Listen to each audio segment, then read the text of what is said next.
இன்னைக்கு பிரியாணி. சரியா, இதில் பிரியாணிக்குள்ளே இருந்து சிக்கனை வந்து இங்கே சாப்பிட்டுட்டு இருக்காங்க. சரியா, கூட்டுக்கு வந்து சில்லி ஹோட்டலில் வாங்கினதான் இன்றைக்கி. நிறைய பேர் வந்து சில நினைப்பீங்க இந்தந்த நாள் சாப்பிடக்கூடாதே சாப்பிட்றோமே அப்படின்னு சொல்லி நினைப்பீங்க. எங்கள் வீட்டில் நான் மட்டும் தான் கோயிலுக்கு போவேன். அம்மா, அண்ணன், அப்பா எல்லாரும் அவங்களாம் கிறிஸ்டின்ஸு.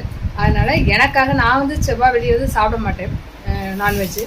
நான் சாப்பிட மாட்டேனால எங்கள் அம்மா, அவங்க அண்ணன் யாருமே சாப்பிட மாட்டாங்க. சரி, எனக்காக அவங்க அந்த 2 நாள் இருக்கிறதுனால சரி, நான் மற்ற நாள் எதுவுமே நான் பார்க்குறதில்ல. ஏன்னா அவங்களாம் கிறிஸ்டினாக தானே இருக்காங்க. அதனால் வந்து எனக்காக அந்த 2 நாள் வந்து அவங்க சாப்பிடாமல் இருக்கிறதே பெருசு இல்லை அப்படின்னு சொல்லி நான் மற்ற நாள் பார்க்குறதில்ல. இது எதுக்காக சொல்கிறேன்னா, இந்த ஒரு வீடியோன்னு சொன்னதில்லை, எதுக்காக இந்த வீடியோவில் சொல்கிறேன்னா, நீங்கள் பொதுவாக இந்த நாள்லாம் நான்வெஜ் வைக்கமே அப்படின்னு சொல்லி நினைப்பீங்க. அதுக்காக இந்த வீடியோவில் வந்து பார்க்குறவங்களுக்காக சொல்கிறேன். ஓகேவா? சரி, நம்ம சேனலை இன்னும் சப்ஸ்கிரைப் பண்ணாமல் இருக்கீங்க அப்படின்னா சப்ஸ்கிரைப் பண்ணுங்கள். மீண்டும் உங்கள் அனைவரையும் இன்னொரு வீடியோவில் சந்திக்கிறேன். எதுக்காக இந்த வீடியோ எப்படி சொல்கிறேன் அப்படின்னா, இன்னும் நிறைய வீடியோஸ் வரும், நிறைய வீடியோஸ் எடுத்து வச்சுருக்கோம். அந்த வீடியோஸ்லாம் அப்லோட் ஆகும். அதனால் தொடர்ச்சியாக பாருங்கள், அப்புறம் சப்ஸ்கிரைப் பண்ணி சப்போர்ட் பண்ணுங்கள்.